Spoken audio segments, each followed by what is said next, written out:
Buenos días, otra vez Sandra y a todos los que se van a ir conectando y van a estar viendo este espacio.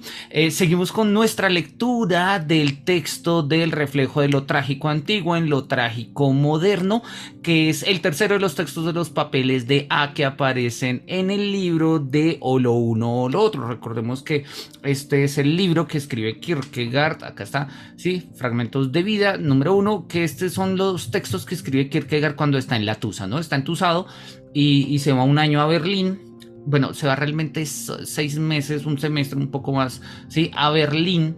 Estudia ya con Schelling, cuando Schelling está dando unas clases sobre la filosofía de la revelación, pero lo que pasa cuando uno está entusado es que si uno vaya a clase uno está pensando sus propias cosas.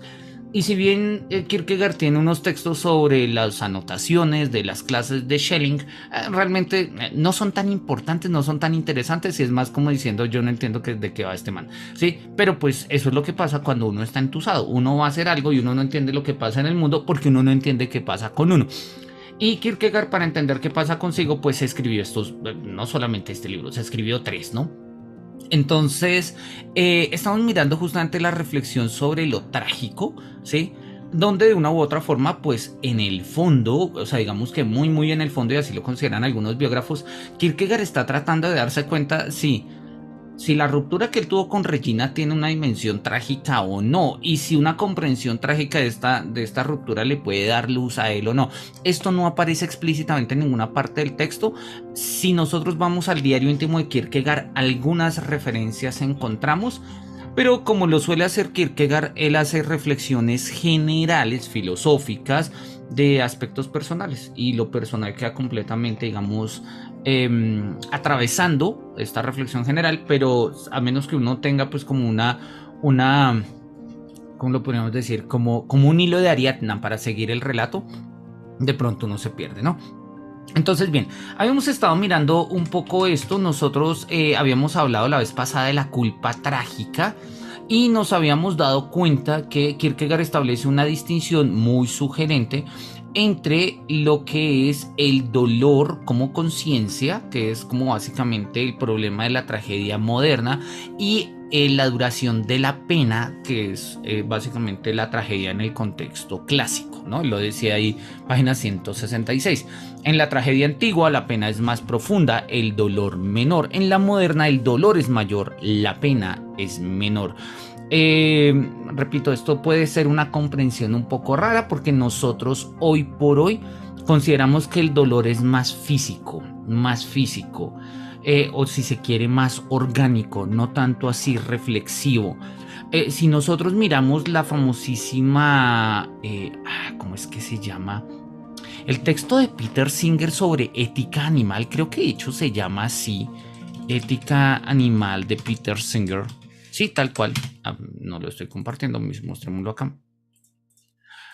Si nosotros miramos el tema pero creo que hay un libro, esto es Liberación Animal de Peter Singer, creo que es un libro de ética animal, no, parece que se llama literal, es Liberación Animal.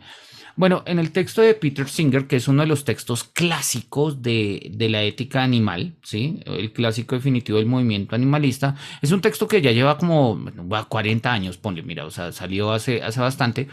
Peter Singer considera que la perspectiva ética no tiene que fundarse como se ha fundamentado en la tradición, sobre todo moderna, y la tradición moderna funda la ética en la racionalidad. Entonces, o sea, son susceptibles de comportamiento ético y por ende de imperativos éticos aquellos seres que son racionales.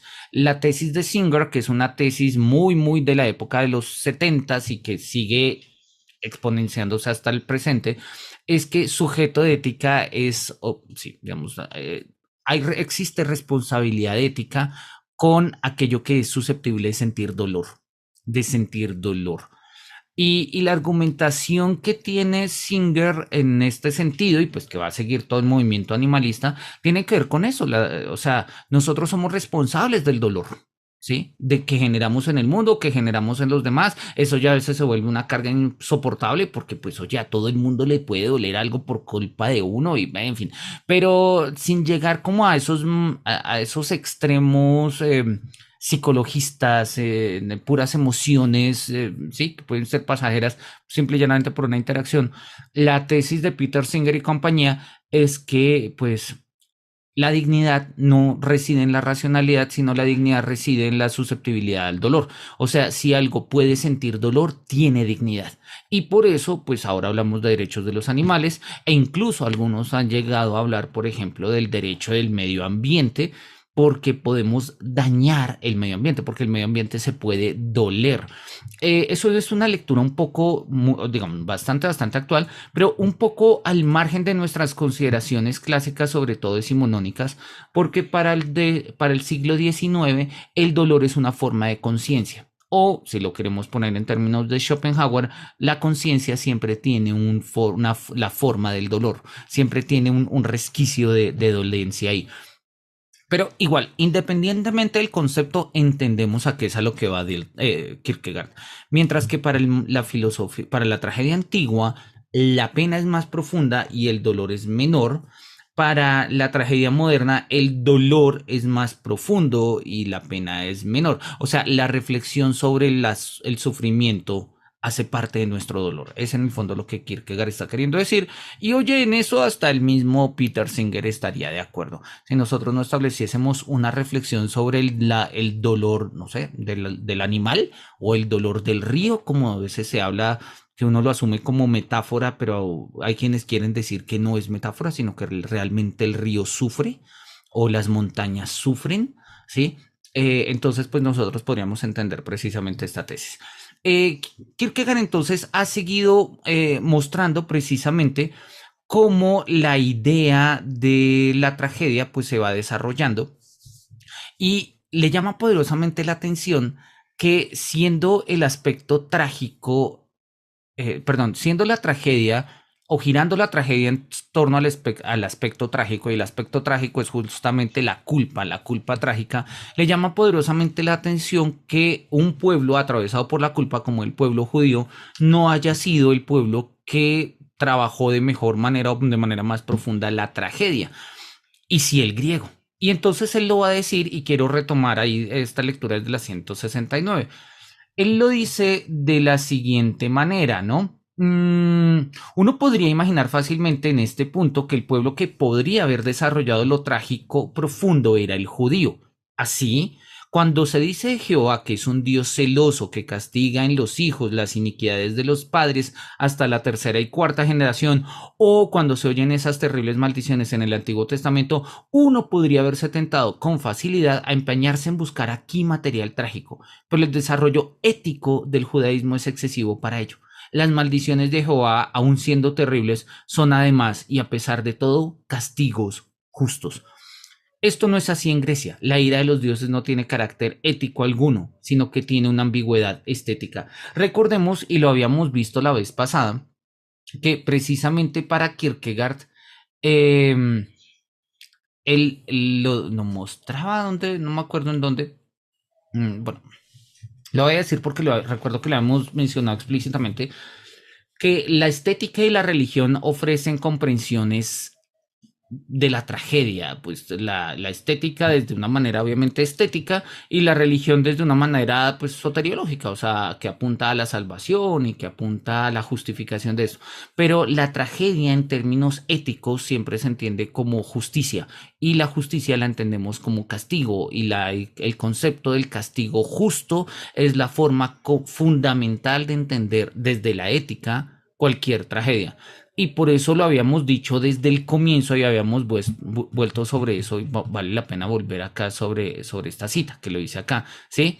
Si el individuo cae para el mundo moderno, si el individuo cae no es que sea trágico, sino que es vil, ¿sí? No, o sea, el hecho de que nosotros caigamos no es por una tragedia, ¿sí? Sino porque somos malos. Somos malos. Entonces, si, no sé, si yo tengo una lujuria desbordante y eso me lleva a serle infiel, perdón, a mi pareja, yo no soy objeto de un destino fatal y cruel y trágico, yo soy un perro, yo soy malo. Eso no tiene nada de trágico, eso tiene falta básicamente de no soy capaz de comportarme de manera moral y decente y de controlar mis impulsos y ya, ¿sí? Y Kierkegaard se da dando cuenta de esto y el mundo moderno ha perdido precisamente la noción de lo trágico porque ha crecido una perspectiva profundamente ética. Como el pueblo judío tenía una dimensión demasiada ética, un desarrollo demasiado ético en sus sistemas,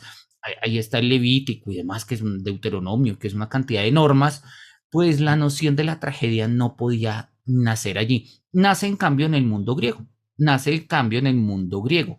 Lo habíamos subrayado. El héroe griego descansa en su destino y su destino es inevitable. De nada sirve discutir más al respecto. Este elemento constituye, en rigor, el momento de pena en el dolor. Y nos pone el ejemplo de Filoctetes. La reflexión de Filoctetes no se enfrasca en sí misma y resulta auténticamente griego el hecho de que se lamente de que nadie sepa de su dolor. En ello estriba una verdad extraordinaria, aunque justo en ello se muestra además la disparidad respecto al dolor propiamente reflexivo, que siempre anhela ser uno con su dolor, que busca un nuevo dolor en la soledad de este dolor. La verdadera pena trágica requiere, pues, un componente de culpa y el verdadero dolor trágico un componente de inocencia. La verdadera pena trágica requiere, pues, un componente de culpa y el verdadero dolor trágico un componente de inocencia. Vamos a ver cómo lo explica. La verdadera pena trágica requiere un componente de transparencia y el verdadero dolor trágico un componente de oscuridad. De este modo, creo poder insinuar de manera óptima lo dialéctico, donde se produce el contacto entre las determinaciones de pena y de dolor, así como la dialéctica que estriba en este concepto, la culpa trágica. Habíamos dicho hace un momento que precisamente para Kierkegaard la distinción entre la tragedia antigua, dialéctica entre pena y dolor. Que precisamente una de las distinciones entre la tragedia antigua y la tragedia moderna es que la tragedia antigua la pena es mayor que el dolor, mientras que en la moderna el dolor es mayor que la pena. Y él dice, la verdadera pena trágica requiere un componente de culpa, pena trágica en el sentido clásico, y el verdadero dolor trágico requiere un componente de inocencia. La verdadera pena trágica requiere un componente de transparencia y el verdadero dolor trágico requiere un componente de oscuridad. Entonces vemos un poco la tensión, porque si bien, o la tensión dialéctica, si bien, si quieren enseñarlemoslo acá, ¿sí? Para la pena necesitamos una dimensión de culpa. Esta culpa está relacionada acá con la transparencia, que son términos claramente pues antitéticos. Y el componente del dolor necesita, dice él, el verdadero dolor trágico requiere un componente de inocencia, pero al mismo tiempo el verdadero dolor trágico requiere un componente de oscuridad. O sea, culpa, transparencia, inocencia, oscuridad. Ahí está la dialéctica entre pena y dolor. Dado que suministrar compactos trabajos o magnas entidades va en contra del desempeño de nuestra asociación, dado que nuestra tendencia no es trabajar por una torre de Babel que Dios en su justicia pueda rebajar y destruir, dado que conscientes de que aquella confusión tuvo lugar con razón, nosotros reconocemos que lo característico de todo esfuerzo humano en pos de su verdad es ser fragmentario, es ser justo aquello por lo cual difiere en la infinita coherencia de la naturaleza, que la riqueza de una individualidad depende justo de su fuerza en la disipación fragmentaria y que lo que constituye el goce del individuo y productor, tanto como el del individuo receptor, no es la dificultosa y escrupulosa ejecución, ni el prolongado discernimiento de dicha ejecución, sino la producción y el goce de la relampagueante fugacidad que guarda para el productor ese plus que excede al contenido de la ejecución consumada, pues es la apariencia de la idea, y un plus para el receptor, pues es el fulgor de aquella, pues el fulgor de aquella enciende la productividad de este, dado que todo esto, digo, va en contra de la tendencia de nuestra asociación y que al periodo leído con anterioridad casi debe ser considerado un grave atentado al estilo interjectivo en el que la idea estalla sin llegar a declararse y al que en nuestra sociedad se le atribuye oficialidad. Me propongo, previa advertencia, de que con todo, mi conducta no puede ser calificada de insurrecta, dado que el lazo que mantiene unido este periodo es tan laxo que las proposiciones incidentales despuntan hirsutas aforística y tercamente. Me propongo, digo, tan solo traer a la memoria que mi estilo ha realizado un intento de ser en apariencia lo que no es, revolucionario. ¿Qué texto? Esto es lo que hay que evitar.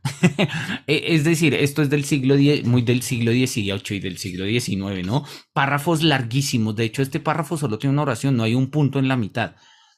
Pues entender la articulación gramatical y la coordinación y subordinación de oraciones se vuelve bastante complicado, ¿no? Pero sí, a ver, vamos a mirarlo un poco por partes, aun cuando acá la idea de Kierkegaard es, digamos, es justamente un poco hablar de esto, ¿no? Miremoslo simple. Él va a decir acá, dado que, ¿sí? Dado que esto otro, y dado que esto otro, ¿dónde más lo pone? Y dado que esto otro, ¿sí? Entonces, él lo dice, mmm, dado esto, nosotros reconocemos que lo característico de todo esfuerzo humano es ser fragmentario. Sí, esta es como la tesis. El esfuerzo humano se caracteriza por ser fragmentario.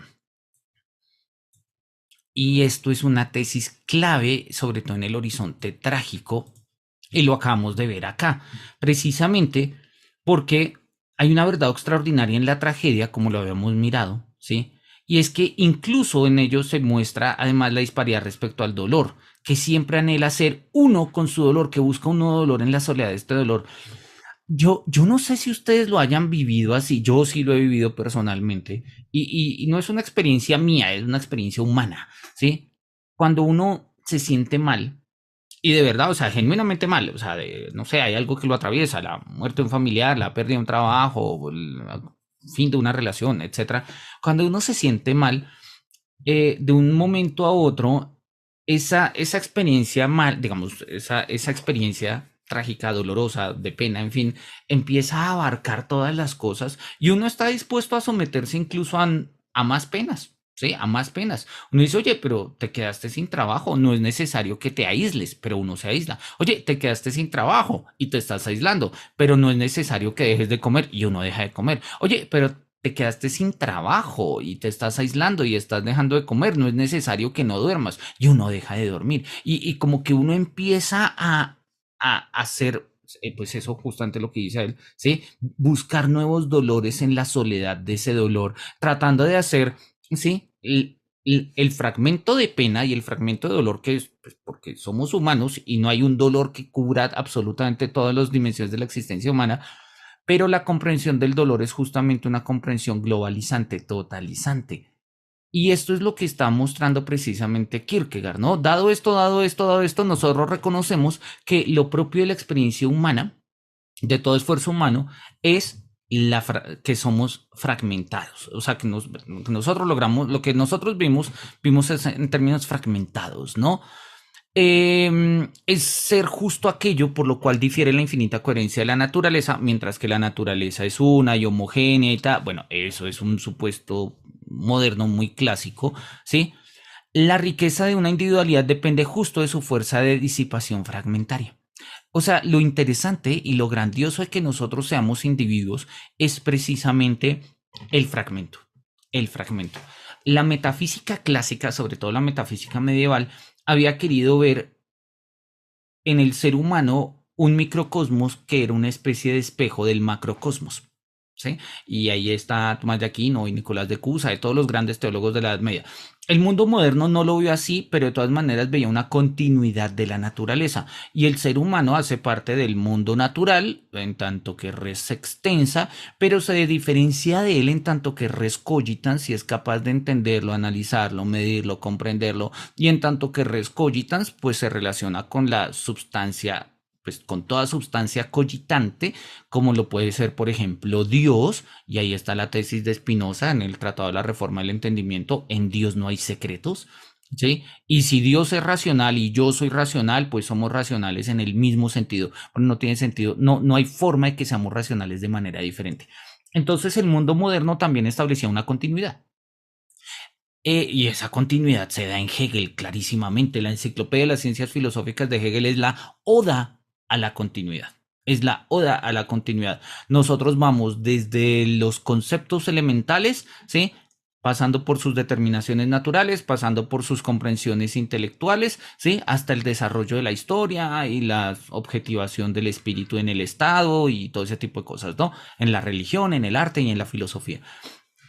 Para Hegel eso es un continuo. Y Kierkegaard, y en esto se parece a Nietzsche, y en esto se parece a Schopenhauer, y en esto y esto es lo que hace que la filosofía contemporánea no sea moderna, pues justamente va a entender que la subjetividad es finita, no es un continuo en la naturaleza, estamos rotos de alguna manera, ¿sí? Y ese estar rotos pues hace que nosotros eso, tengamos una dimensión de lo fragmentario, una dimensión que no se ve digamos, en miradas totalizantes, como la de Hegel, aun cuando Hegel sí la ve y llama eso conciencias desgraciadas y demás. Eso lo vamos a ver más adelante en el texto del más desgraciado, ¿sí? Entonces, pues acá lo que Kierkegaard nos está mostrando es nuestra congregación, ¿cómo es que lo llama acá? Nuestra asociación. La traducción es un poco rara. Acá, nuestra asociación. Él lo dice acá, lo va a decir más adelante, nuestra asociación, y nuestra asociación es la de los cofrades cosepultos, que por acá está. Los cofrades cosepultos. ¿Se acuerdan que él todo el tiempo ha estado hablando de eso, de que estamos en un grupo de individuos que no hacen parte pues, somos conciencias desgraciadas, somos conciencias al margen de los sistemas. Por eso estamos rotos y por eso estudiamos filosofía y por eso nos conectamos a las 10 de la mañana a leer a Kierkegaard, porque oye, es como si estuviéramos muertos y nos hubieran enterrado con estos amigos que no sabemos muy bien quién son, pero que oye, pues nos reunimos a leer Kierkegaard y pues está bien. Entonces, esto es lo que Kierkegaard está mostrando. La riqueza de una individualidad depende de la fuerza de la disipación fragmentaria. Y eso se ve justamente en el goce estético y también se va a ver en la pena trágica. Y él dice, lo dice acá en el goce estético, ¿sí? El goce de la relampagueante fugacidad que guarda para el productor ese plus que excede al contenido y ese plus para el receptor del fulgor que aquella productividad enciende en este. Es la cuestión puramente estética y es la forma más clara de explicar la dimensión estética, que es la inmediatez. Para Kierkegaard, el quid del estadio estético, el quid de toda comprensión estética de la vida, es que sea inmediata. Inmediata significa que no hay mediación. No hay mediación en ningún sentido, pero ante todo no hay mediación conceptual. No hay mediación conceptual. Mm, hagamos la pregunta difícil que digamos que esto generó una gran discusión en el siglo XVIII, finales del XVIII, comienzos del XIX, y es cómo podemos emitir juicios estéticos, cómo podemos, o sea, cómo puedo yo decir estéticamente hablando y no en términos, no sé, cognitivos, ¿sí? Que una obra de arte es bella. Por ejemplo, acá tengo mi efecto de confianza, ¿sí? Que siempre me acompaña. Sí, tengo mi efecto. Entonces yo puedo decir, oye, me gusta esta obra de arte, me gusta esta escultura, y alguien puede decir, pues, perfecto, ese es un juicio de opinión, es lo que pues, a ti te parece. Pero yo digo, no, mira, no es que me guste, es que esta obra es bella. Y te voy a decir por qué. Es bella en virtud de su proporción, en virtud de su representación, en virtud de la técnica utilizada. Son juicios estéticos, pero yo podría resumir un juicio estético en términos de un juicio de contenido o epistémico, cognoscitivo. Entonces tú dices, ok, sí, pues si le pongo una regla, me doy cuenta que hay simetría. Si me pongo a mirar técnicas no sé, bueno, esto dudo que sea esculpido, esto yo creo que debe ser hecho como en moldes, pero bueno, digamos, sí. Eh, pues tiene una técnica y uno dice, ok, pero ¿dónde está el juicio estético? Si el juicio estético se reduce a me gusta, pues sí, ahí sí como dicen, para gustos los colores, pero entonces sobre ello pues no podemos decir nada, porque no podemos hablar porque son opiniones y cada una tiene uno como, pues, cada uno tiene uno como cada uno tiene un ombligo. De hecho, por eso se dice, ¿no? Las opiniones son como los ombligos, cada uno tiene uno. Pero Kant va a insistir en que es posible hablar sobre juicios estéticos. Lo que no es posible es disputar sobre juicios estéticos. ¿Y cuál es la diferencia entre discutir y disputar? Pues que las disputas se ganan, ¿sí? En las disputas se ganan, en las disputas, pues las disputas jurídicas, ¿sí? En la disputa jurídica hay un caso que gana sobre el otro, dependiendo de, pues no sé, de dónde esté la justicia y cómo se arme el caso, ese tipo de cosas. Para Kant, en estética no hay disputas, pero sí hay discusiones. Y eso es una tesis muy importante, precisamente porque Kant está buscando cuál es el concepto que nos sirve para hablar. Pero como cualquier determinación conceptual de un juicio estético implicaría un contenido cognoscitivo, pues Kant va a vaciar el contenido del juicio estético. Entonces, cuando Kant dice que el juicio estético tiene como contenido la belleza se define a sí misma como aquello que gusta universalmente sin concepto. Y entonces para Kant la belleza es indeterminada. Y sin embargo es un gusto universal. Y uno dice, eso está muy raro. Sí, rarísimo, rarísimo, pero maravilloso. Pues tan bueno que por eso, justamente porque Kant, o sea, por estas concepciones de Kant es que nace toda la estética romántica, digo categorialmente hablando, ¿no? Como movimiento pues ya había nacido incluso desde antes. Pero eso es sugerente y digamos que todo esto es lo que se está en el fondo discutiendo acá. Mm, Nosotros en el plano puramente de lo individual, de lo fragmentario, de lo separado, de lo roto, de lo marginal, ¿sí? Pues parecería que no pudiésemos encontrar ni una, o sea, ni una tragedia, ¿sí? Ni tampoco un goce estético, o sea, el goce de la totalidad, la comprensión de lo universal, ¿sí? No se ve un poco en lo individual, en lo fragmentario, pero Kierkegaard reconoce que sí, y aquello que vale para, digamos, el goce estético va a valer también para la pena estética, ¿sí? Es el goce de la relampagueante fugacidad, aquellas cosas que solamente se dan en un momento de manera inmediata y ese momento es tan guau que se vuelve irrepetible y como es irrepetible es maravilloso, ¿sí? Y obviamente eso va de la mano de una sociedad del espectáculo, como lo va a poner más adelante se me olvida el autor del nombre de la sociedad del espectáculo. Byung-Chul Han va a hablar también de eso. Pero claro, es una cuestión de inmediatez. No hay un concepto para establecer mediaciones en virtud de las cuales, pues nosotros siempre vamos a gozar de lo mismo dadas estas mediaciones. Esos criterios existen más o menos y funcionan más o menos, pero no hay garantías, no hay garantías, ¿no? Entonces hay unas recetas más o menos como para que una fiesta salga chévere. Entonces, si uno quiere que la fiesta de Navidad salga chévere, pues uno sabe que hay que poner comida y hay que poner buñuelos y obviamente hay que poner algo de trago, sí, pero no mucho porque entonces ya se puede poner complicada la cosa, pero hay que poner lucecitas y ojalá chispitas mariposa y sí, y uno tiene la receta, pero pues oye, en el momento en que eso se da, ¿sí? La fiesta es un acontecimiento y se vuelve una cuestión única e inmediata. Yo puedo tener la fiesta mejor planeada y sale un fracaso, ¿sí?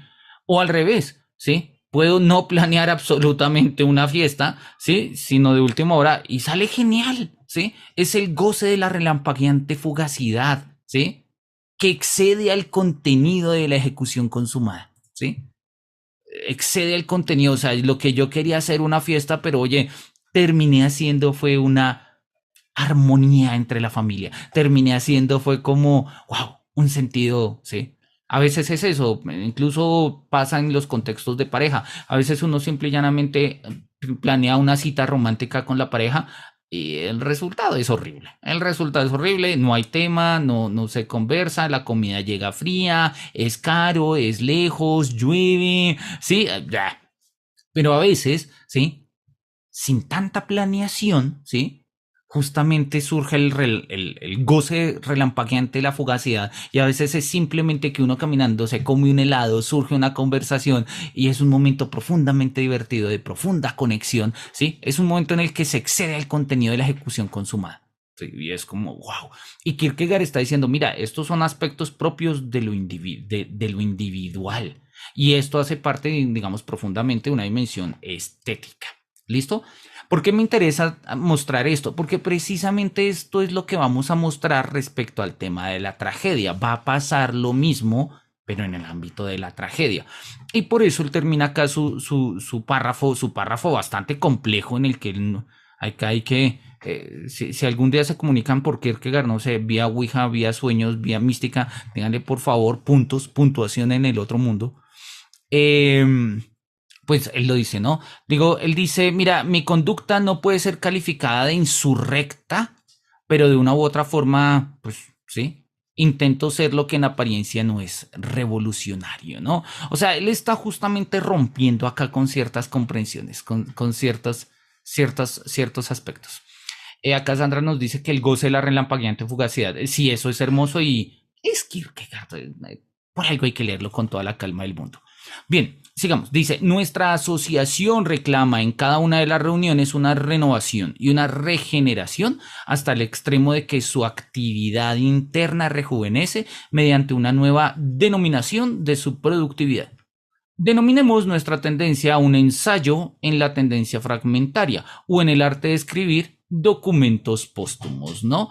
Sí, entonces, esto es clave y quizás mejor lo va a tener más claro el mismo Nietzsche que Kierkegaard, es hacer, es que la forma de romper esta continuidad de los sistemas filosóficos de, no sé, de Spinoza, de Descartes, de Hegel, de Kant, es justamente con una filosofía fragmentaria.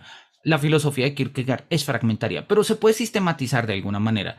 La filosofía de Nietzsche es profundamente fragmentaria. Y en general, después de Hegel, de todo el rollo del siglo XIX, de la crisis del idealismo y demás, las siguientes filosofías van a ser profundamente fragmentarias y no como una forma de pelear contra Hegel, aun cuando sí, y pues con todo lo que ello significa, sino como una forma de abrir un espacio de reflexión que había quedado cerrado. Porque es que la idea de Hegel es todo dentro del sistema, nada fuera del sistema. O sea, lo que se puede explicar dentro del sistema se explica y lo que no, pues no nos interesa, punto. ¿Sí? Pues lo que va a mostrar justamente la filosofía del siglo XIX, ¿sí? Que son filosofías raras, ¿sí? Y hay una cantidad de filósofos que uno no estudia. Está Lotze, Carlyle, el mismo Dilthey, Ricoeur, no Ricoeur, sino Ricoeur, ¿sí? Con T al final. Son filósofos muy importantes que dicen cosas muy sugerentes, pero cuya filosofía es tan fragmentaria que es difícil entender un sistema ahí, un sistema ahí. Y Kierkegaard lo dice, mira, esta va a ser nuestra tendencia, nuestra tendencia es fragmentaria, ¿sí? Nuestra especialidad es el arte de escribir documentos póstumos, ¿sí? O sea, no que hablen de nosotros, o mejor dicho, que hablen de nosotros, pero para cuando nosotros ya no estemos. O sea, esto es la discontinuidad total, la discontinuidad total. Y de hecho, así va a quedar puesto. Miremos, recordemos rápidamente, a ver, yo lo debería tener acá a la mano. Denme un segundo. Hay un texto de Kierkegaard, Temor y Temblor, que en el prólogo,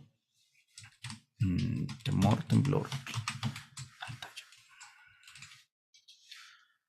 hay un texto de Kierkegaard que en el de Temor y Temblor que justo en el diario, que está escrito el mismo año de esto, ¿no? Él escribe lo uno, lo otro, la repetición y Temor y Temblor el mismo año, que es el año de la Tusa con Regina.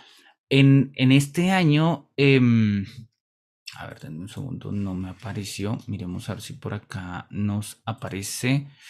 No sé cuál sea, creo que este es... Esta es la versión de Losada. No, denme un segundo. Miremos a ver si de casualidad. Denme un segundo que yo sé que la tengo. Este. Dice Kierkegaard, esta es la versión de Temor y Temblor de la editorial Altaya. Acá está escaneada, una digitalización un poco rara, pero acá está. Acá está igual la cita que me interesa. Dice Kierkegaard lo siguiente, ¿sí? Cuando yo haya muerto, bastará mi libro Temor y Temblor para convertirme en un escritor inmortal. Se leerá, se traducirá a otras lenguas y el espantoso patos que contiene esta obra hará temblar. Patos, pasión, ¿no? Pero en la época en que fue escrita, cuando su autor se escondía tras la apariencia de un flaneur, o sea, un caminante de estos parisinos, presentándose como la más perfecta encarnación de la conjunción entre extravagancia, sutileza y frivolidad, nadie podía sospechar la seriedad que encerraba este libro. ¡Qué estúpidos! Pues nunca como entonces hubo mayor seriedad en aquella obra. Precisamente las apariencias constituían la auténtica expresión del horror. Si quien lo había escrito hubiese dado muestras de comportamiento serio, el horror habría disminuido de grado. Lo espantoso de ese horror reside en el desdoblamiento. Pero una vez muerto, se me convertirá en una figura irreal, una figura sombría, y el libro resultará pavoroso. Esto es pues acá está la nota de Kierkegaard en su diario en 1849, 6 años después. Recordemos que esta obra sale publicada en el 43. Entonces, es interesante precisamente porque Kierkegaard reconoce, y lo dice ahí, ¿no? O sea, esto es una obra póstuma. Ahorita la van a leer y pues sí, pero esto es póstumo. Esto es póstumo. Y es interesante. Nietzsche también lo va a hacer. Cuando él escribe La Así hablaba Zaratustra, el subtítulo de La Así hablaba Zaratustra es Una filosofía para el futuro. O sea, es póstumo. Nietzsche no, Nietzsche es el profeta, o sea, Zaratustra es el profeta del superhombre, no es el superhombre, ¿sí? Eh, Esto es una filosofía póstuma, esto es para otras generaciones, no es para nosotros, ¿sí? Pero no porque entonces nosotros seamos profetas y entonces desdichados que vivimos en un mundo que no vamos a ver ni nada, no, sino que es justamente una forma de entender la fragmentariedad humana y en ese sentido, ¿sí? Pues hemos de gozarnos esta relampagueante fugacidad de la existencia que pues, somos nosotros mismos y que es nuestro tiempo. Bien, un trabajo llevado a perfecto término no guarda relación alguna con la personalidad que poetiza. A causa de lo sincopado, disoluto, uno siente indefectiblemente con los documentos póstumos la necesidad impetuosa de poetizar también la personalidad. Sí, de acuerdo, de acuerdo.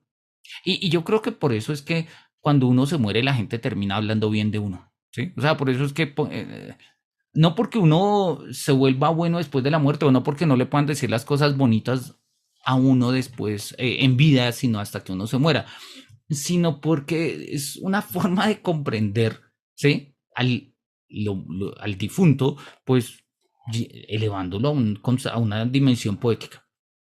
Los documentos póstumos son como una ruina. Me gusta eso, qué bonito. ¿Y qué paradero sería más natural para los sepultados? Vamos a ponerlo en verde.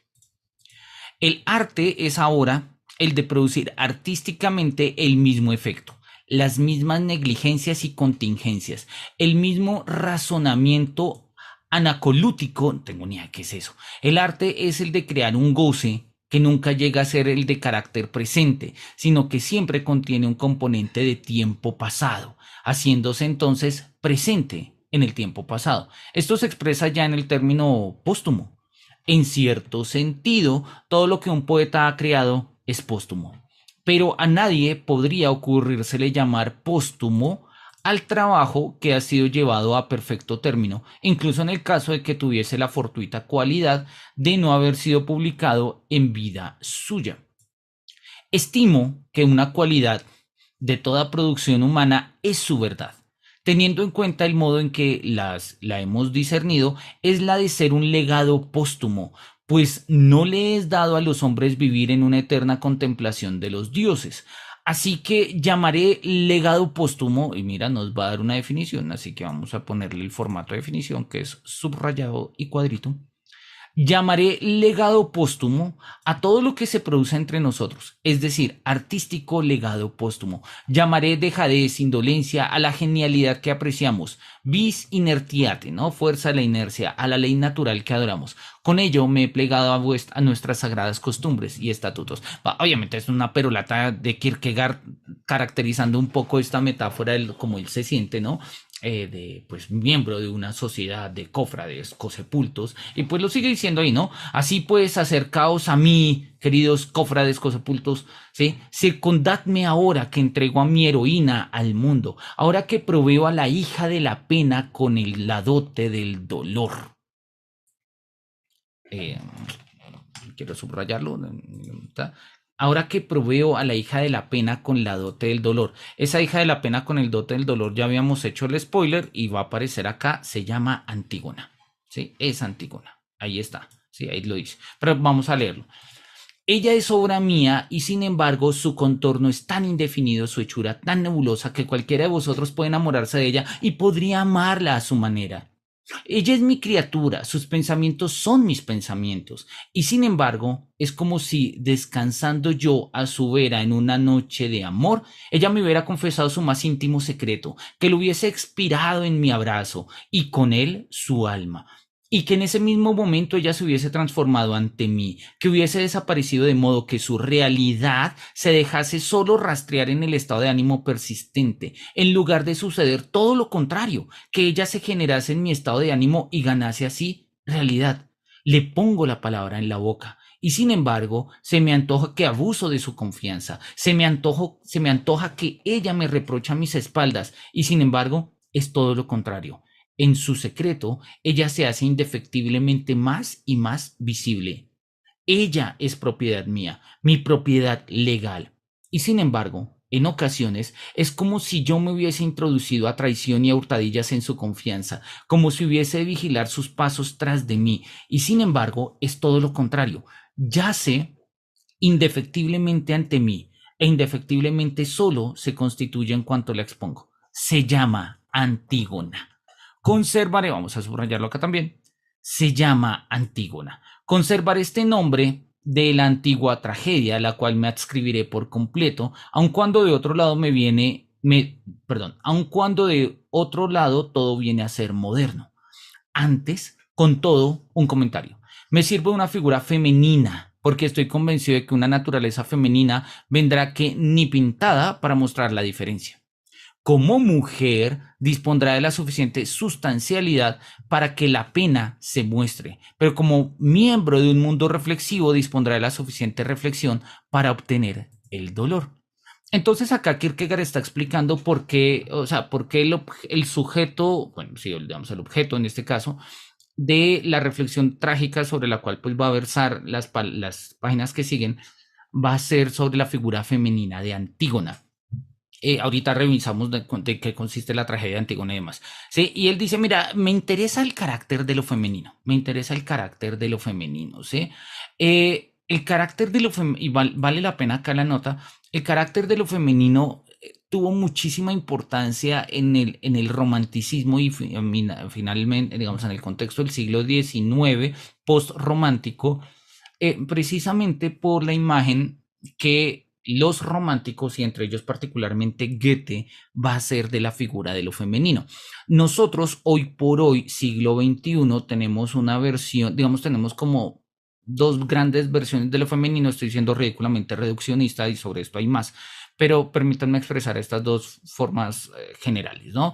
Lo femenino básicamente como una reivindicación de lo humano, ¿no? Entonces, Simone de Beauvoir, toda la dimensión feminista de una mujer no nace, una mujer se hace, ¿sí? Una de las formas de ser mujer es ser mujer, o una de las formas de ser humano es ser mujer, ¿sí? Y entonces al ser mujer, pues tengo derecho a lo que tienen derecho los seres humanos, derecho al trabajo, derecho al voto, etcétera, etcétera, etcétera.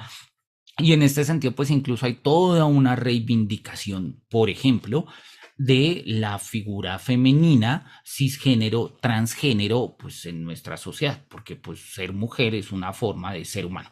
Bien. La otra forma de lo que nosotros tenemos en la, digamos, de comprensión de lo femenino en nuestro mundo contemporáneo es básicamente como una forma, como, no sé cómo decirlo, como una especie, como un reducto de belleza, como si fuera algo que exponer, como si fuera algo que tiene que ir asociado a un producto de mercadeo, como, o sea, como que los grandes productos de belleza están destinados a las mujeres y precisamente la idea es que las mujeres se vean bellas y precisamente la idea es que las mujeres, pues, en su belleza nos sirvan para, no sé, vender carros, vender almanaques, lo que sea, ¿sí? Para darle un nuevo ámbito no sé, a cualquier escenario, ¿sí? Entonces, repito, hay más, obvio hay más, pero quiero reducirlo específicamente acá para ser reduccionista y sobre todo para mostrar el contraste con la propuesta del mundo romántico que nos va a dar una comprensión de lo femenino pues, que el mundo moderno no tiene.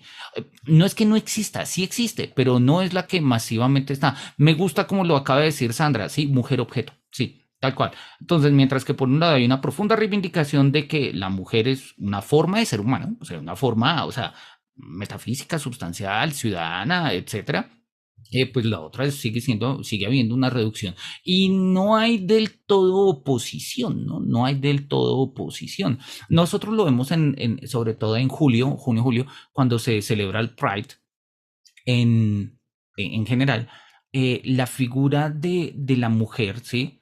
Se vuelve también, incluso ya no solamente la mujer canónicamente, digamos, según los cánones comerciales, canónicamente bella, canónicamente esbelta, canónicamente delgada, etcétera. No, no es únicamente la mujer objeto, sino que incluso ahora, pues la mujer no únicamente es cisgénero, sino o también transgénero, o la mujer lesbiana, etcétera, se vuelve también este objeto.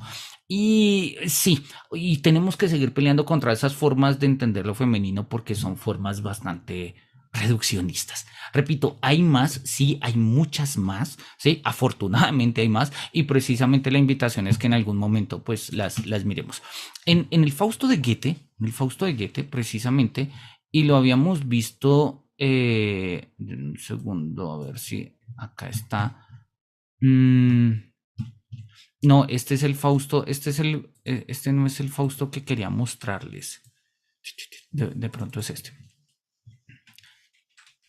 En el Fausto de Goethe, precisamente, ¿sí? Y nosotros lo habíamos mostrado en algún seminario antes, ¿sí?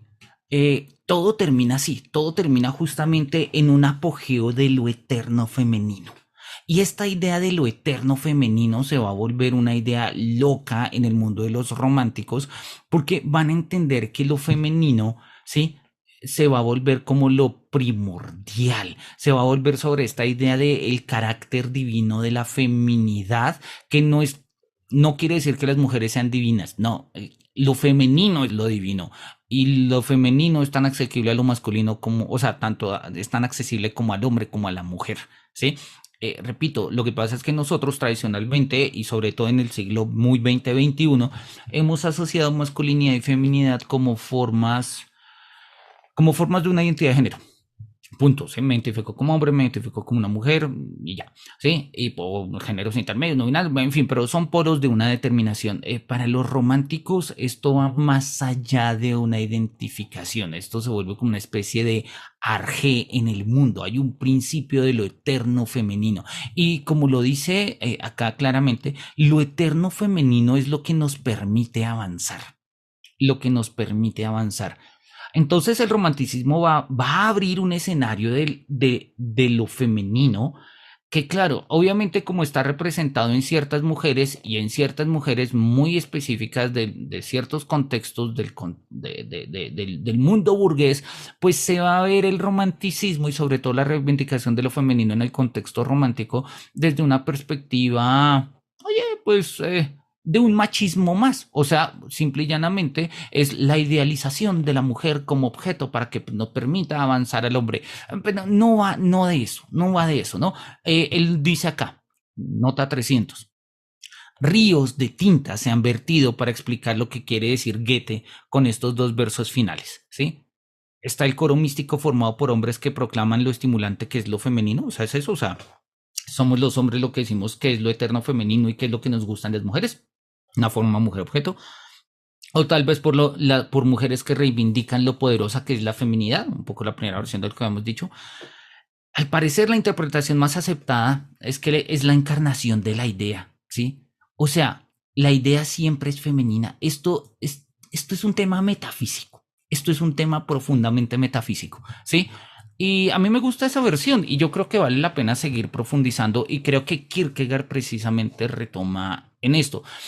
Entonces, cuando Kierkegaard habla de lo femenino, no es simple y llanamente en un concepto binario de masculino o femenino como nosotros lo vemos hoy en día, sino en un término muy profundo, ¿sí? Muy romántico, de que hay una forma, o sea, una forma de entender la realidad es entenderla de manera femenina, ¿sí? Donde viene la pregunta qué es femenino y todo eso, y obviamente pues nosotros hemos enriquecido todas estas discusiones a lo largo del siglo XX y en el XXI, pero pensar que las hemos resuelto es una miopía. Todavía hay mucho que hablar, porque siendo de una profundidad metafísica, pues la propuesta que nos está haciendo Goethe y indirectamente también Kierkegaard, pues nosotros nos podemos quedar rápidamente o en lo psicológico o en lo psicosocial o en lo sociológico, ¿sí? La invitación sería a pensarnos esto, o sea, lo eterno femenino que nos permite avanzar. Siempre vale la pena volver sobre el Fausto de Goethe, siempre. Bien, volvamos sobre Kierkegaard. Entonces Kierkegaard dice acá, mira, vamos a hablar de una mujer, ¿sí? La figura femenina, ¿sí? La traigo a colación porque estoy convencido que la naturaleza femenina cae perfecto para lo que queremos hablar. Como mujer dispondrá de la suficiente sustancialidad para que la pena se muestre. Pero como miembro del mundo reflexivo dispondrá de la suficiente reflexión para obtener el dolor. O sea, Antígona nos permite a nosotros entender tanto la pena como el dolor y se va a volver la figura trágica, pues, digamos, por excelencia. Pues, para Kierkegaard, ¿no? Para obtener la pena es preciso que la culpa trágica oscile entre culpa y candor, y aquello en virtud de lo cual la culpa trasciende a su conciencia siempre debe ser de una determinación de la sustancialidad. Pero, como para obtener el dolor es preciso que la culpa trágica ostente aquella indeterminación, la reflexión no debe estar presente en su infinitud, pues de ser así, ésta sustraería por sus propios medios a la mujer de su culpa, ya que la reflexión en su infinita subjetividad no puede permitir que el componente de culpa original que otorga la pena se mantenga en pie. Cuando en cambio la reflexión despierta, esta no sustrae por sus manos, por sus propios medios, a la mujer de la pena, sino que la instala en ella y muda a cada instante su pena en dolor. Esto es un apartado difícil, vamos a dejarlo, voy a aclarar dos cositas rápidamente porque necesitamos mirar de qué va Antígona para entender qué es lo que está diciendo. ¿Listo? Entonces vamos a subrayarlo en otro tono, vamos a subrayarlo en, no sé, en naranja para tenerlo ahí presente. Y ahora más adelante que expliquemos, él nos va a contar acá el mito de Antígona y vamos a poder mirar un par de cosas. Pero revisemos en general cuál es la idea. Dice que para obtener la pena es preciso que la culpa trágica oscile entre culpa y candor. Sí, ya lo habíamos visto, ya lo habíamos visto. La pena trágica oscila siempre entre, él lo había dicho acá en la dialéctica, ¿sí? Entre la culpa y la transparencia. La culpa y la transparencia. Él lo pone acá entre la culpa y el candor, ¿sí? Podemos considerarlo como sinónimos. Y en este caso, el dolor, lo había dicho acá atrás, va a oscilar entre la inocencia y la oscuridad, ¿sí? Entonces, esta dialéctica se va a ver claramente en Antígona. Antígona tiene una tensión entre la culpa y la transparencia de lo que hace, al mismo tiempo que en su inocencia y la oscuridad que ella misma alberga, ¿sí? Y ahí es donde vamos a ver la pena y el dolor de Antígona. ¿Listo? Vamos a mirarlo cómo lo va a decir Kierkegaard y ahora después volvemos y revisamos un poco este párrafo que es bien interesante, pero pues puede ser bastante aparatoso. Dice Kierkegaard acá: la estirpe del Lábdaco es pues objeto de la irritación de los airados dioses.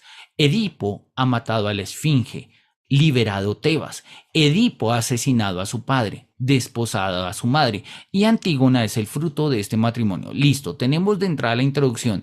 En el mito de Edipo, Edipo está destinado a matar a su papá y a casarse con su mamá, lo mandan a otro reino, bueno, lo mandan a matar, el que lo iba a matar no es capaz de matarlo porque pues, es un niño indefenso, lo deja por allá colgado en un árbol y lo rescatan en el otro reino y cuando Edipo va al oráculo, el oráculo le dice lo que siempre ha estado destinado, que él va a matar a su papá y se va a casar con su mamá.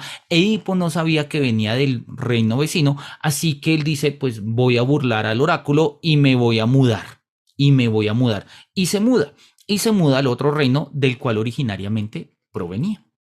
Y en ese momento se encuentra un tipo en el camino que no lo deja pasar y tal, y se lo mata, resulta que es el papá. Está la esfinge, vence la esfinge, y al vencer a la esfinge se hace acreedor al trono de Tebas, porque pues el papá había muerto, o sea, el rey había muerto, y a casarse con la esposa que era Yocasta. O sea, Edipo mata a su papá, se casa con su mamá y tiene hijos. Tiene 4 hijos, dentro de los cuales va a estar Antígona, ¿sí? Hasta aquí la tragedia griega, ¿sí? Hasta aquí la tragedia griega. En este punto me desvío. Todo sucede en mi caso del mismo modo y sin embargo todo es diferente. Que él ha matado a la Esfinge y liberado a Tebas es de todos sabido y Edipo vive honrado y admirado, feliz en su matrimonio con Yocasta, que es la mamá. El resto permanece oculto a los ojos humanos y nunca un presagio ha convocado sueño tan tremendo como este en la realidad. Solo Antígona lo conoce. ¿Sí? Y la versión de Kierkegaard es, bueno, o sea, supongamos, hagamos como cambiamos un poco las versiones, pero mantengamos el relato. Antígona sabe, Antígona sabe. Como lo ha sabido, cae fuera del ámbito del interés trágico. Y O sea, ¿cómo lo ha sabido? O sea, ¿cómo se entera de eso? Mira, esto no es un tema, ella lo sabe, no vamos a poner acá a explicarnos, ¿no? Y cada uno es libre de abandonarse a este respecto a su propia combinación e incluso imaginación. En una edad más temprana, antes aún de que ella hubiese alcanzado su completo desarrollo, oscuros indicios de este tremendo secreto de que su papá realmente sería como su hermano porque se había casado con su mamá, etcétera, habían sobrecogido su alma durante escasos momentos, hasta que la certeza la arroja de un golpe a los brazos de la angustia. Aquí dispongo ya de una determinación de lo trágico moderno. La angustia es precisamente una reflexión. La angustia es precisamente una reflexión y por eso mismo es esencialmente distinta que la pena. Claro, si nos imaginamos a Antígona consciente de su situación, ese dolor, esa angustia es fruto de la reflexión y esa es la tragedia moderna. Esa es la tragedia moderna. La angustia es un órgano mediante el que el individuo se apropia de la pena y la asimila. La angustia es la fuerza motriz mediante la cual la pena se introduce, perforándolo en el corazón de uno. Y esto es interesante porque va a mostrar justamente Kierkegaard que la angustia es, pues se lo dice, a ver, lo está diciendo literal, la angustia es una reflexión, ¿sí? La angustia es una dimensión reflexiva y por ende cumple una función reflexiva. La angustia ayuda a darle sentido a algo, o sea, nos hace entender algo, pero a costa de lo que implica esta reflexión, el dolor. El dolor.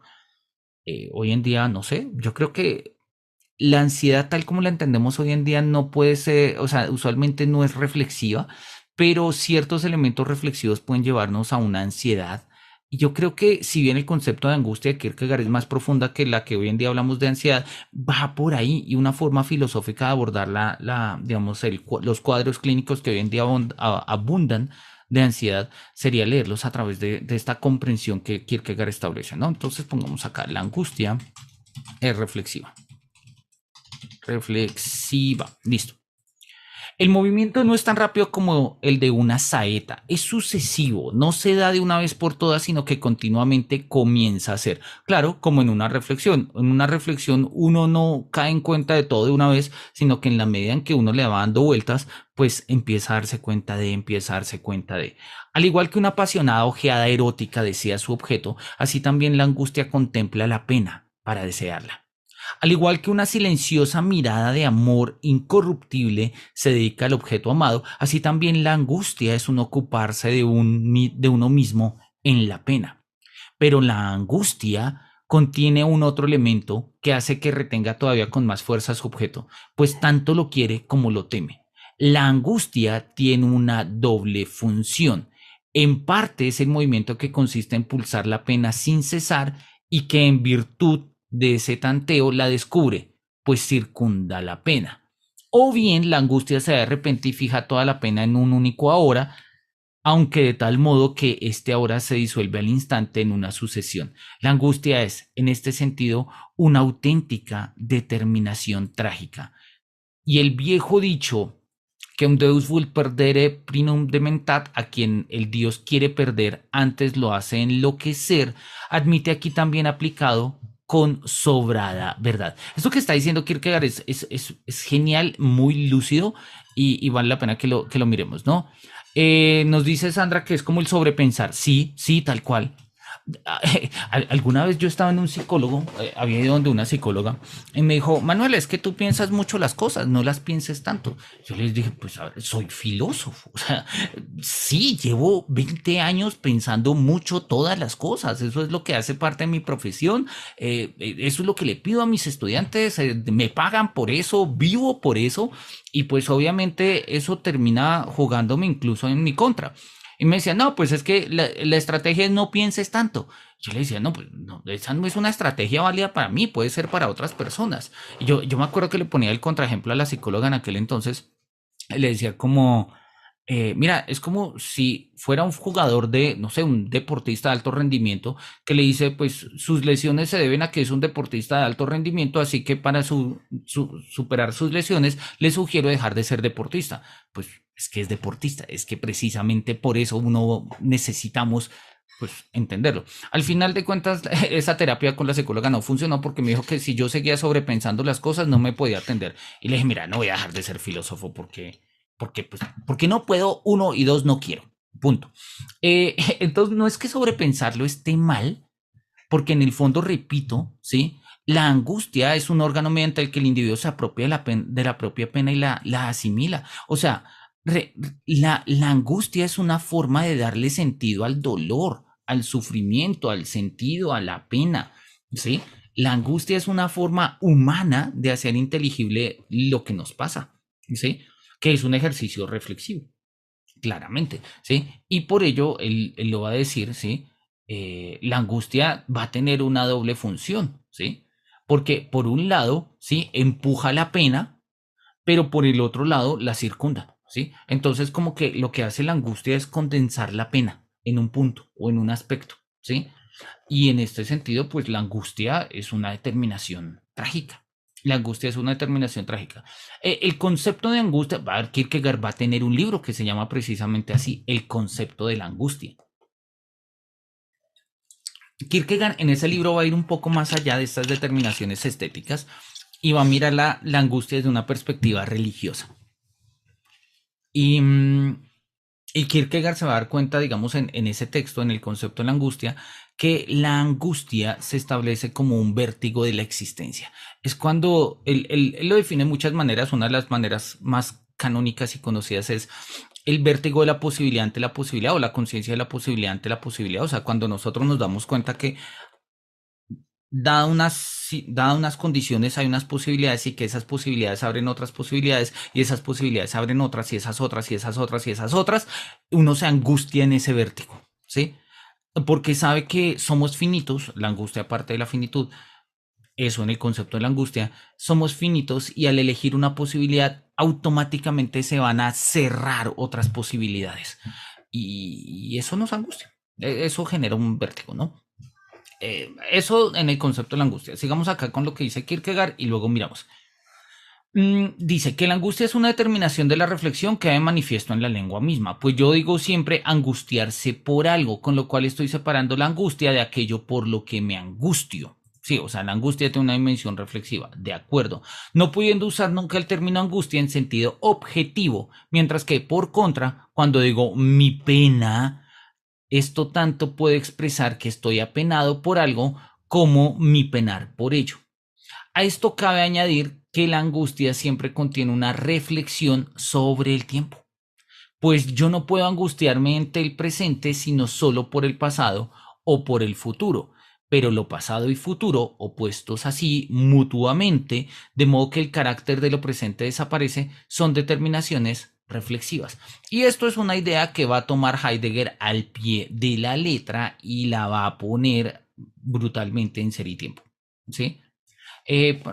Cuando Heidegger va a hablar de los estados de ánimo fundamentales, de los templos de ánimo fundamentales, uno de los que va a trabajar es justamente la angustia. Y pues precisamente lo va a poner en esto que está diciendo Kierkegaard va a aparecer allá en Heidegger en Ser y Tiempo. La pena griega, por contra, al igual que la vida griega por entero, tiene el carácter de lo presente y por ello la pena es más honda, pero el dolor menos. ¿Sí? El dolor como reflexión, como angustia, como lo hemos visto, ¿no? Por ello, la angustia pertenece en esencia a lo trágico moderno. La angustia es el quid de la tragedia moderna, ¿sí? Ese es como el quid del asunto. Por eso es que Hamlet, por eso es Hamlet tan trágico, porque presagia el crimen materno.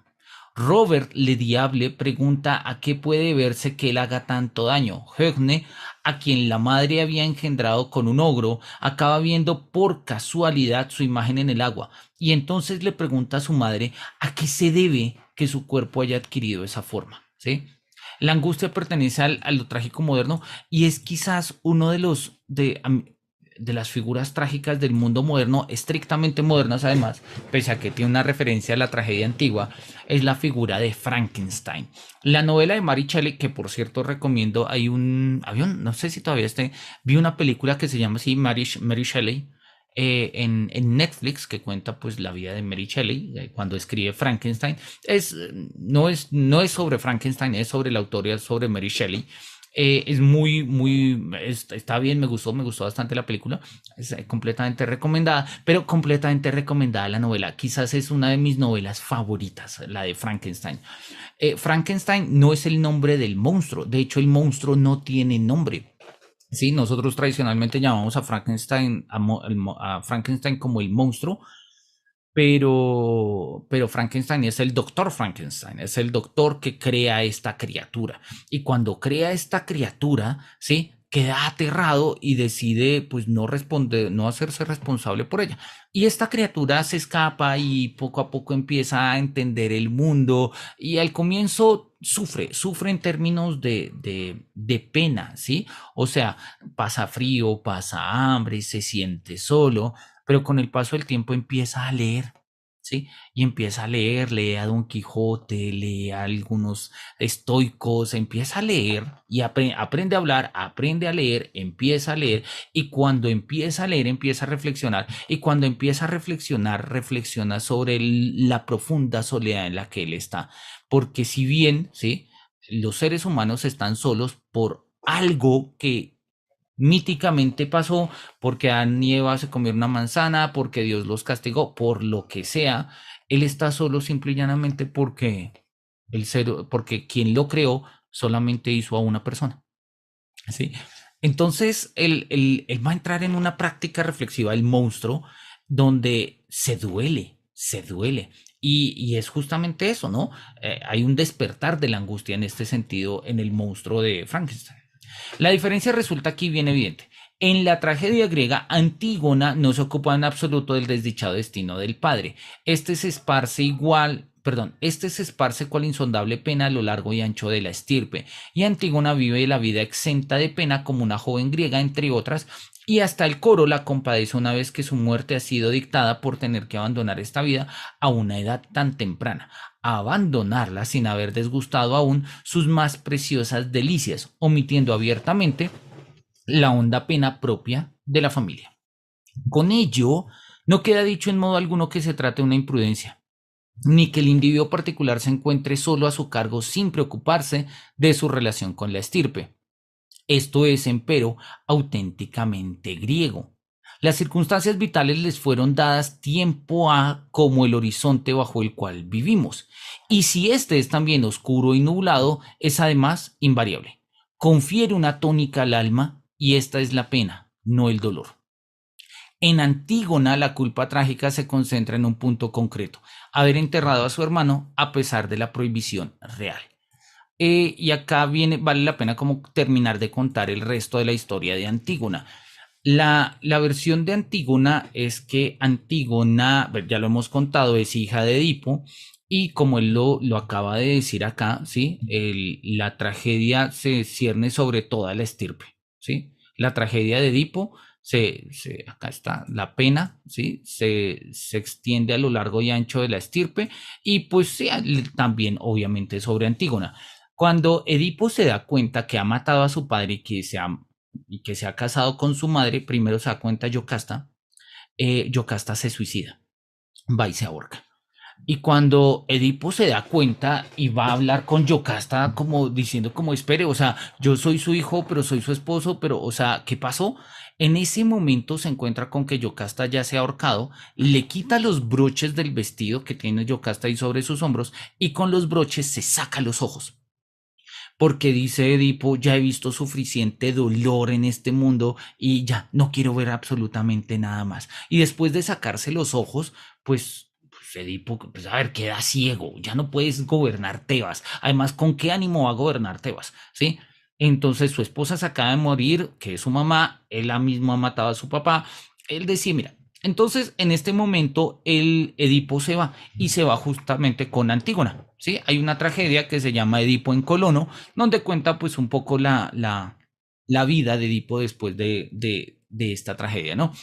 Eh, el mito de Edipo va a estar claramente vinculado a la ciudad de Tebas, y hay una tragedia de Esquilo que se llama Los Siete contra Tebas, que cuentan la historia de las luchas que se dan entre los dos hijos de Edipo por quedarse con la ciudad. No me acuerdo ahorita el nombre, de pronto a ver si acá nos salen, pero los dos hijos de Edipo quieren quedarse con la ciudad. La ciudad está al mando del hermano de Yocasta, de Creón,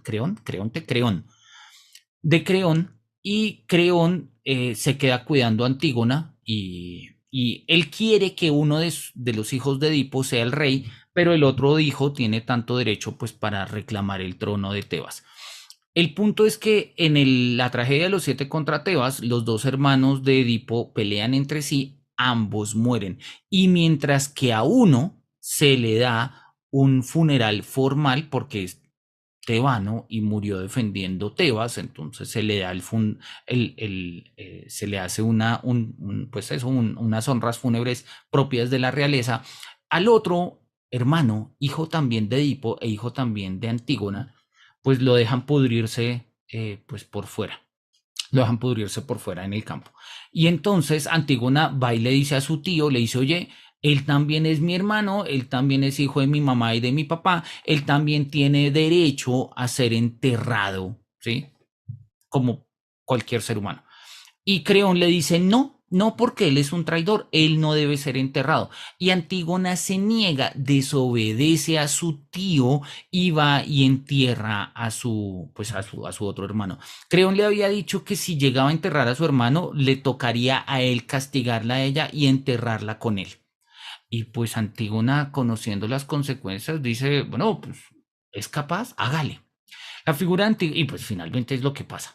Qué pena el spoiler, pero es igual una tragedia que fue escrita hace 2600 años. Entonces, el spoiler tendría que llegar de alguna manera.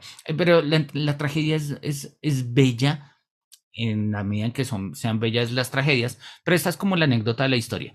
Entonces ahí lo dice, ¿no? La culpa trágica se concentra en un punto concreto, haber enterrado a su hermano a pesar de la prohibición real. Antígona no debía enterrar a su hermano según el decreto real, pero Antígona reconoce, ¿sí? Que su hermano debe tener un entierro, pues, humano, digno.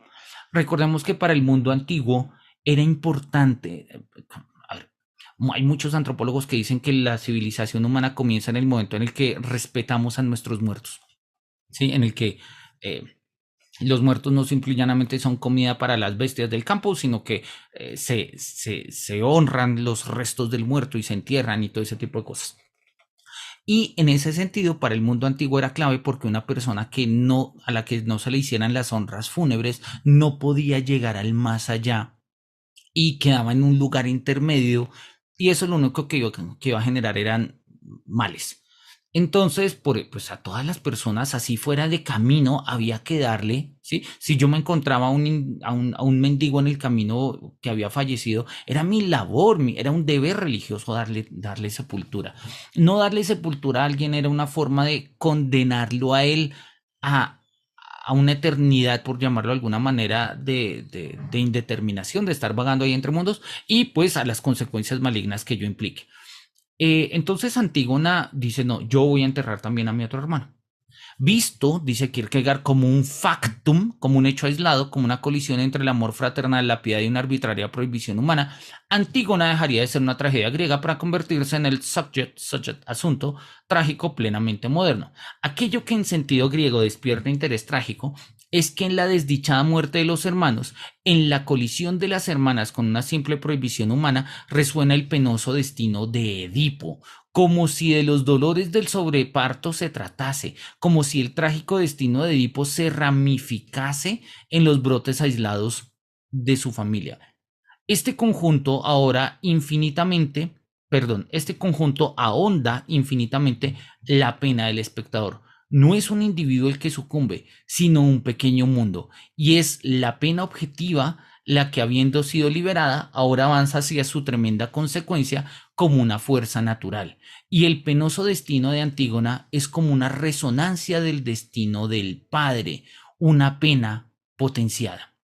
Por ello, cuando Antígona decide enterrar al hermano a pesar de la prohibición del rey, no vemos en ello tanto la acción libre como la necesidad fatal que se cobra en los hijos la falta del padre. En su actuación hay libertad suficiente como para permitirnos amar a Antígona por su amor fraternal, pero en la necesidad del fatum, del hado, del destino, radica el, digamos, aún más estridente estribillo que no solo cerca la vida de Edipo, sino también la de su estirpe. Entonces dice, claro, el interés trágico griego, ¿sí?, reside justamente en que Antígona sería como el correlato de la tragedia de Edipo.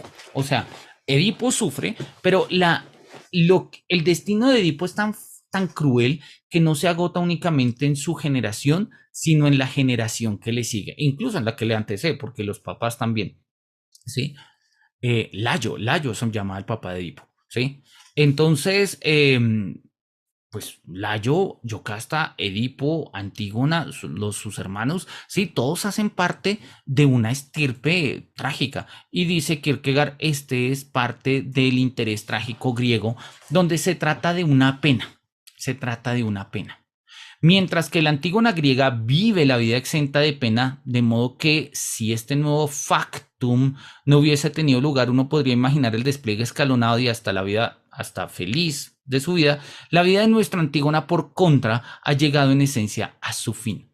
Entonces él dice, comparemos, hagamos un ejemplo mental, hagamos un ejemplo. ¿Qué pasaría si confrontamos dos versiones de Antígona? Imaginémonos dos versiones de Antígona. Imaginémonos imaginémonos dos versiones de Antígona. La primera es la Antígona griega, en la que, pues sí, o sea, su papá murió, o sea, su papá se casó con su mamá, mató a su papá, o sea, mató a su abuelo, se ha casado con su abuela, en fin, y entonces Edipo, pues bueno, finalmente se saca los ojos y pues muere en Colono, listo. Antígona la acompañó, pero pues ya luego vuelve a la casa y está ahí, los hermanos se pelean, ni mueren, y pues Antígona va y decide enterrar a su otro hermano, desobedeciendo a su tío, y uno dice, oye, me cae bien Antígona, me encanta el personaje, yo también lo habría hecho, porque hay leyes que son naturales y no depende de lo que diga el rey, en fin, chévere. Y uno dice, sí, es una Antígona que podríamos imaginar, pero pensemos otra Antígona, pensemos una Antígona que de alguna manera, sabe lo que pasa, sabe que ella pertenece a una estirpe, ¿sí?, de una tragedia. Ella sabe que la tragedia que reposa sobre su papá, sobre sus abuelos, que reposa sobre sus hermanos, también reposa sobre ella, ¿sí? Entonces nos damos cuenta que es una pena distinta. Puede que Antígona esté bien, viva bien en Tebas, pero el conocimiento, la conciencia de esto hace que esa pena se vuelva dolor, que esa pena se vuelva dolor.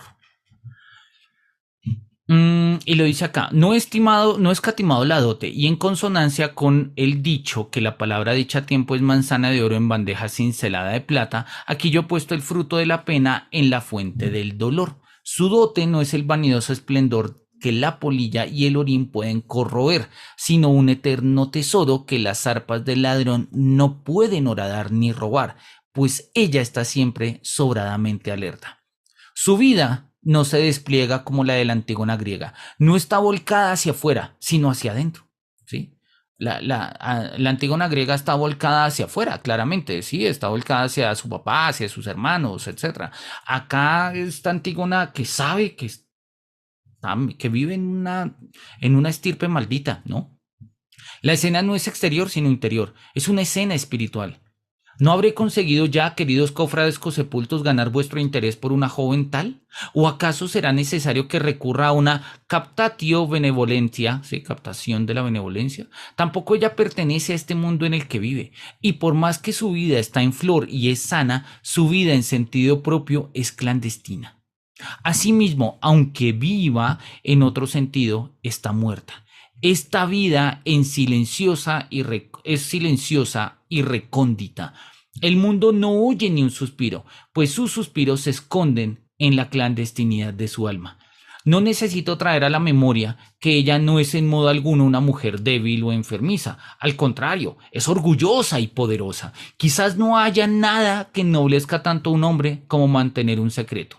Eso concede a su vida entera una significación que solo tiene para ella y que la salva de todo vanidoso propósito con su entorno. Descansa bienaventurada en perfecto equilibrio en su secreto, algo que podría afirmarse aun cuando su secreto fuese el más desventurado de todos.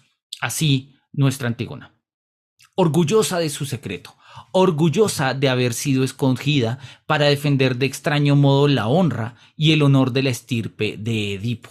O sea, subrayar esto, así nuestra antigua. ¿Sí? Agradecido de la estirpe de Edipo. Cuando el pueblo agradecido aclama a Edipo con gratitud y alabanzas, ella siente su propia significación y su secreto ahonda más y más en su alma, cada vez más inaccesible para todo ser viviente. Ella siente cuanto ha sido depositado en sus manos, y esto le confiere la magnitud sobrenatural necesaria para que logre ocuparnos de modo trágico. Ha de lograr interesarnos como figura aislada. Es más que una joven en general, y aún así es una joven, es esposa, y aún así con toda pureza y castidad. Como esposa, la mujer ha alcanzado su fin, y por ello, una mujer en general solo puede ocuparnos en la misma medida en que guarda relación con este fin suyo. Hay por lo demás casos análogos. Así se habla de una esposa de Dios que tiene en la fe y en el espíritu el fondo sobre el cual descansa. Desearía llamar esposa nuestra Antígona en un sentido todavía más bello. Sí, ella es casi más, es madre. Ella es en un sentido puramente estético Virgo Mater, ¿no? O sea, madre virgen. Y lleva su secreto bajo su corazón, recóndito y clandestino. Ella es silencio, precisamente porque guarda un secreto, pero este retorno a uno mismo que estriba en el silencio le confiere un empaque sobrenatural. Entonces, veamos el asunto, y es un asunto que, repito, a Kierkegaard le va a llamar poderosamente la atención, ¿sí? Y le llama la atención, y de hecho lo va a poner acá en Temor y Temblor, cuando habla de la Virgen María. Miremos acá.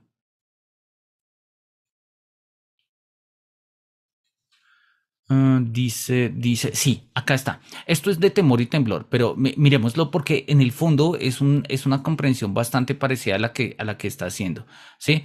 Dice, ¿quién más grande en este mundo que esta bendita mujer, Madre de Dios, la Virgen María? Y con todo, ¿cómo se habla de ella?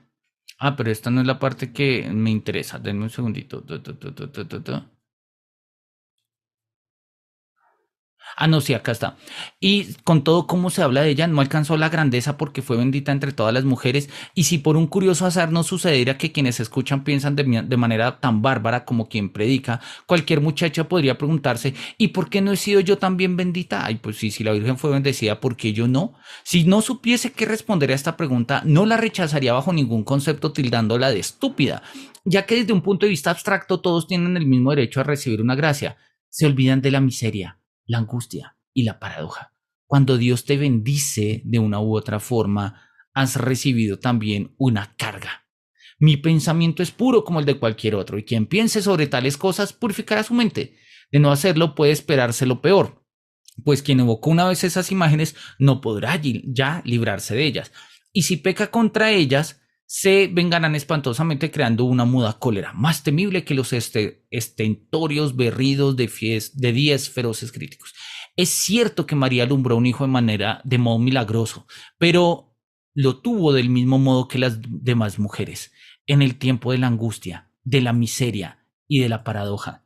No hay duda de que el ángel era un espíritu amable, pero no tan complaciente como para dedicarse a visitar una por una a todas las doncellas de Israel para exhortarlas así. No penséis mal de María, pues en ella está sucediendo lo extraordinario. No, el ángel Gabriel se le aparece a la Virgen y le dice, oye, vas a ser madre de Dios, ¿te animas? Y la Virgen dice, listo, hágale. Y ya, y el ángel se va, y la Virgen queda ahí, y entonces... ¿Y qué? ¿Y cómo le digo a la vecina? No, es que me embarazó el Espíritu Santo. Eso no cuadra, ¿sí? Y puesto que solo visitó a María, nadie podía comprenderla. ¿Qué mujer ha sido más vilipendiada que ella? Y no resulta también evidente que cuando Dios bendice a alguien, lo maldice también al mismo tiempo. Y no resulta también evidente que cuando Dios bendice a alguien, lo maldice también al mismo tiempo. Acá nosotros tenemos la lectura de la Virgen María, pero se parece de alguna u otra manera a la figura de Antígona. Se parece de alguna manera a la figura de Antígona y vuelve y juega la imagen de lo femenino, que no se trata con que sea mujer ni biológica ni en términos de identidad, sino que es un eterno femenino que nos permite avanzar, ¿sí? Y precisamente uno de estos elementos, que, tal como, no sé, esto es una intuición, Kierkegaard se va a dar cuenta que la tragedia, ¿sí?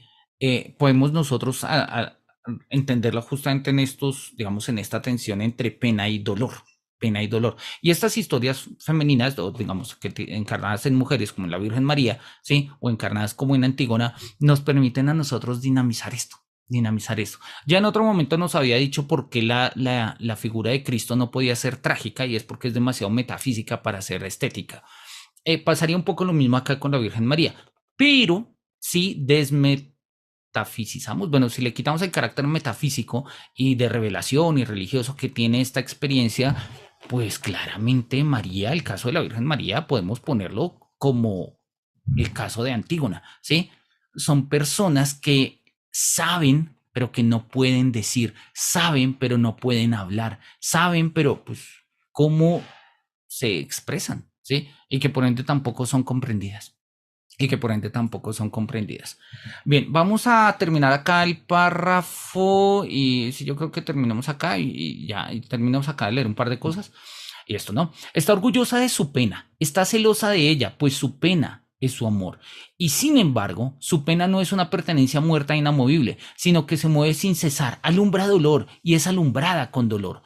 Como una joven decidida a sacrificar su vida por una idea, perdón, como una joven decide sacrificar su vida por una idea, se halla ahí, en pie, portando una corona de consagración. Así se halla, esposa, pues la gran y entusiasmante idea la transforma y la corona de consagración es casi como la corona nupcial. No conoce a hombre alguno y aún así es esposa. No conoce ni la idea que le entusiasma, pues esto sería de virago y aún así es esposa.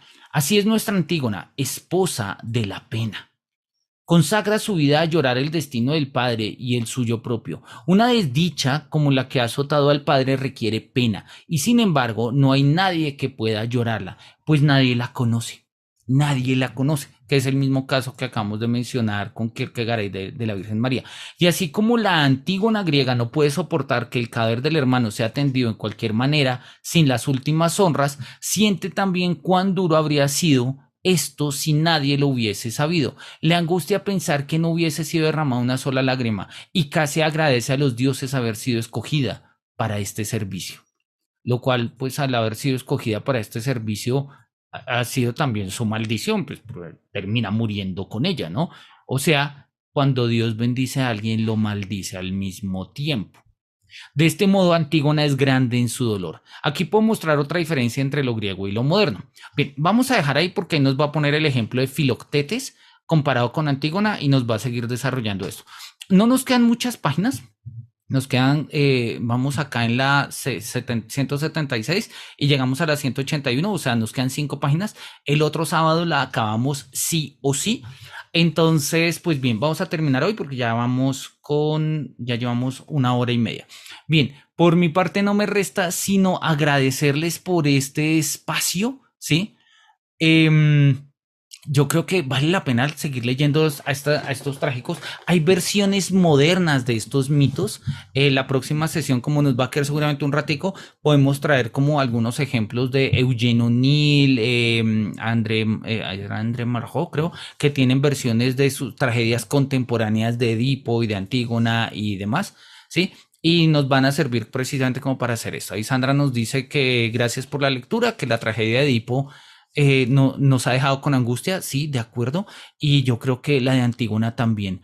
Más adelante vamos a mirar todavía un par de cosas con Antígona. Valdría la pena si tenemos tiempo en el transcurso de estos días leernos la tragedia de Antígona, porque no es muy extensa y sobre todo nos va a mostrar eso, ¿no? O sea, mientras que lo que acaba de decir Kierkegaard, mientras que la tragedia de Edipo es, todo es trágico, pero Edipo no lo sabe, Antígona lo sabe. Claro, Antígona lo sabe en el caso de la tragedia griega después de que ha pasado, pero igual lo sabe y vive con ello. Kierkegaard simple y llanamente lo que hace es aumentar el espectro y dice, bueno, ¿y qué pasaría si lo supiera desde antes? Y nos invita precisamente a pensar en este sentido la tragedia en el mundo moderno. Nosotros muchas veces lo sabemos desde antes y aún así viviríamos lo que iríamos a vivir. Nos sentiríamos felices de llevar esta vida aun cuando supiésemos la pena, ¿sí? que pesa sobre nuestra estirpe, sobre nuestras decisiones, sobre nuestra personalidad y las formas de ser. Creo que es algo sobre lo cual vale la pena reflexionar. No me resta sino desearles una feliz semana y nos vemos el otro sábado para terminar este maravilloso texto de Kierkegaard. Que los cielos nos miren con su beneplácito y hasta pronto.